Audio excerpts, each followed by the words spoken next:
Minute में समझ में आ जाएगा, कबीर इज गॉड।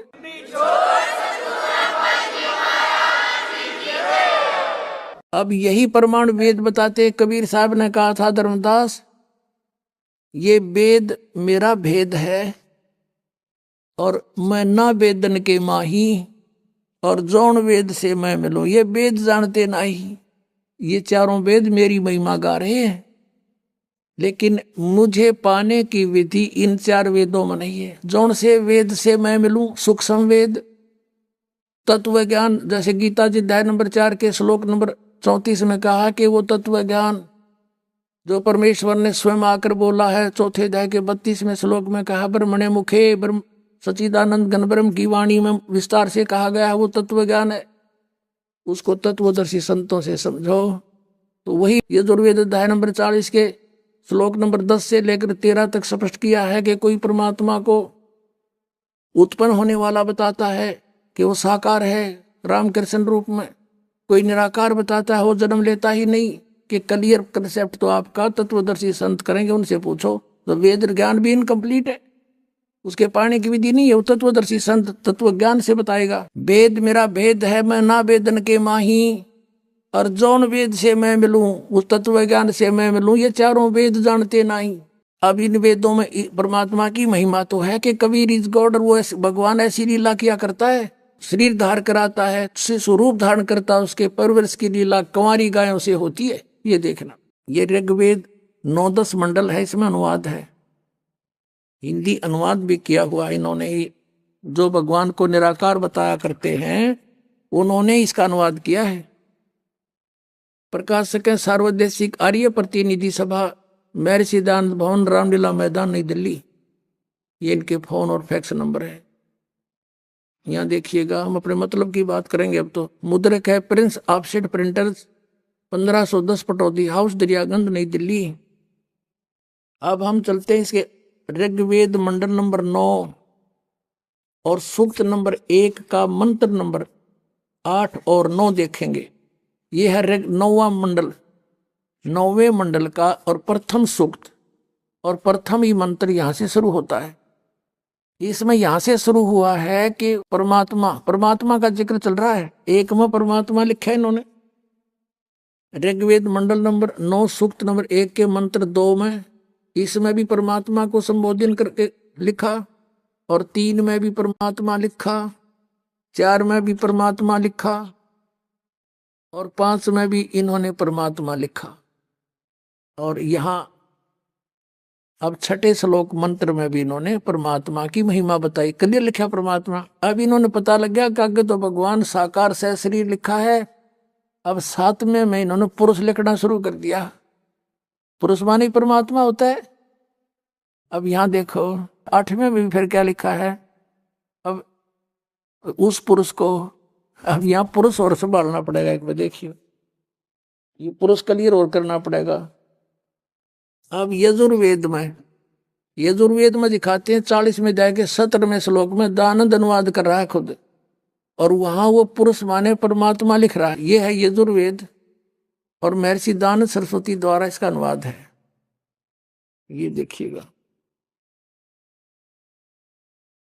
प्रकाशक सर्वदेशी कार्य प्रतिनिधि सभा 2/5 महर्षि दानंद भवन, रामलीला मैदान, नई दिल्ली से। ये महर्षि दानंद द्वारा इसका अनुवाद है। मुद्रक यहाँ से Prince offset printers, 1510 Pataudi house, Daryaganj, नई दिल्ली से। इसका 40वें अध्याय का 17वां श्लोक अंतिम मंत्र है। ये इसको दिखाते हैं आपको, ये रहा, ये 44वां अध्याय माने 40वां अध्याय, और यहाँ यजुर्वेद का, यहाँ देखिएगा 17वां श्लोक। इसमें ये देखिएगा, इसमें पुरुष शब्द है, पुरुष है। हे मनुष्यो, वेद ज्ञानदाता कह रहा है कि जिस ज्योत स्वरूप रक्षक मुद से, युकालता ज्योत स्वरूपी निरंजन है ही, अविनाशी यथार्थ कारण के आच्छादित मुख के तुल उत्तम अंग का प्रकाश किया जाता है। वह प्राण व सूर्य मंडल में पुरुष माने पूर्ण परमात्मा।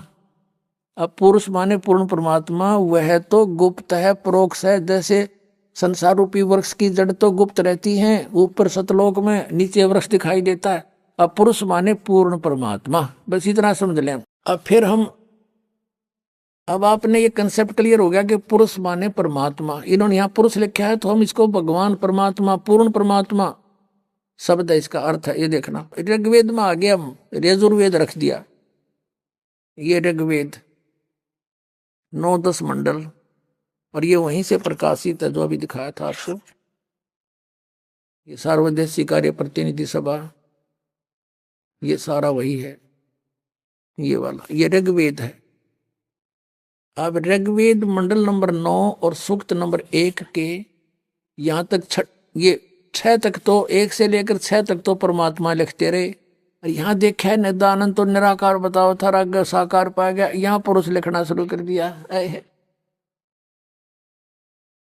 यहाँ देखो अब 8वें में क्या लिखा है कि उस ऋग्वेद मंडल नंबर 9 सूक्त 1 मंत्र 8 में उस पुरुष को, यानी उस पूर्ण परमात्मा को उग्र गतियां प्रेरणा करती हैं कि हाहाकार मच जाती है जो संसार में, तब वो परमात्मा आते हैं, प्रेरणा करती हैं। और भासमान शरीर को, सुंदर शरीर को वो परमात्मा, वो पुरुष प्राप्त होता है, वो पूर्ण परमात्मा प्राप्त होता है, यानी वो एक सुंदर शरीर धारण करता है। और देखो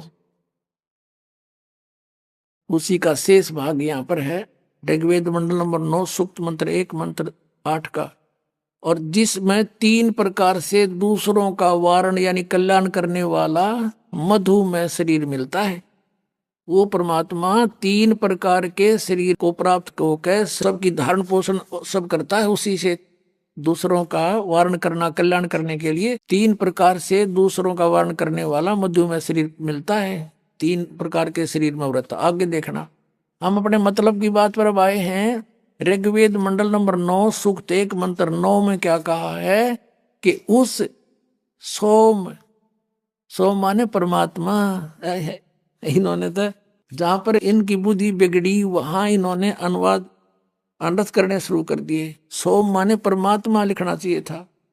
ये देखो ऋग्वेद मंडल नंबर 9 और सूक्त नंबर 1 के मंत्र नंबर 1 में सोम माने हे सोम स्वभाव परमात्मन, यहाँ तो परमात्मा लिख दिया और यहाँ डंगा अड़ा दिया। ऋग्वेद मंडल नंबर 9 सूक्त नंबर 1 मंत्र नंबर 9 में क्या लिख दिया कि उस सोम स्वभाव वाले श्रद्धालु पुरुष को, इन्होंने सोचे पुरुष पारुष को आदमी के विषय में कह रखा होगा। सोम माने उस अमर पूर्ण परमात्मा को जो शिशुम, ये शिशुम शब्द है, जो शिशुम यानी शिशु रूप में जो प्रकट होता है। अभी अधन्या, अभी माने पूर्ण रूप से, अधन्या माने बिना दनाई, जिसको अभी अधन्या माने जाकी संग बैल नहीं लागा, यानी कंवारी बछिया, धेनो माने गौवे तृप्त करती है। यानी उस पूर्ण परमात्मा की जो शिशु रूप में प्रकट होता है, बालक रूप में प्रकट होता है, सब ओर से अहिंसनीय नहीं, अधन्या बिना दनाई। गऊ को हम किसान परिवार में जन्म है, हम खूब समझते थे कि ये बिना दनाई गऊ है, अधन्या है। अभी अधन्या कंवारी गायों से, गौओं से उसके परवरिश की लीला होती है। कंवारी गौवे उस परमात्मा को जो शिशु रूप में प्रकट होता है उसको तृप्त करती हैं, यानी परवरिश की लीला कंवारी गायों से होती है। ये वेद प्रमाण कर रहा है। अनंत कोट ब्रह्मांड का एक रति नहीं भारे, सतगुरु पुरुष कबीर हैं ये कुल के सिरजनहारे। मानुष जन्म दुर्लभ है ये मिले न बारंबार, तरवर से पत्ता टूट गिरे वो बोर नहीं लगता डार। मानुष जन्म पाए कर जो नहीं रटे हरि नाम, जैसे कुआ जल बिना फिर बनवाया क्या काम। पूर्ण ब्रह्म परमात्मा सत्य पुरुष असंख्य ब्रह्मांड के रचनहार कबीर देव कबीर साहिब जी, ये हम सभी प्राणियों के उत्पत्ति करता है, ये हम सभी के पिता हैं। और पुण्यात्माओं, आप यहाँ काल के लोक में फंसे हुए हो। आप जी को यहाँ बाई फोर्स रखा हुआ है, विवश करके, आपको मिसगाइड करके। जैसे एक आप फिल्म देखा करते थे, जो खलनायक होता था, वो व्यवहार आज यहाँ हमारे साथ, यहाँ का स्वामी, यहाँ का प्रभु ये ब्रह्म कर रहा है, ज्योति निरंजन काल कर रहा है। हमें किसी भी वस्तु से यथार्थता उसकी परिचित हमसे नहीं होने देता। हमें ये नहीं मालूम हम कौन हैं, कहाँ से आए थे। हमारे को ऐसा शरीर दे दिया, इसमें हर समय कोई ना कोई समस्या बनी रहती है। ऐसे लोक में हमारा जन्म कर दिया, यहाँ आपदाएं आपदाएं ही हैं। हिंसक पशु पक्षी बना दिए हमारे में से ही, एक दूसरे को प्रताड़ित करने के लिए। मच्छर बना दिए, मक्खी बना दी, और भी भयंकर बिच्छू बना दिए, बिरड़ और ततैये बना दिए, सर्प बना दिए, जंगली जानवर शेर बना दिए। हम यहाँ काल के लोक में रह रहे हैं, और काल कबीर परमात्मा से प्रतिशोध ले रहा है और हमें परेशान कर रहा है।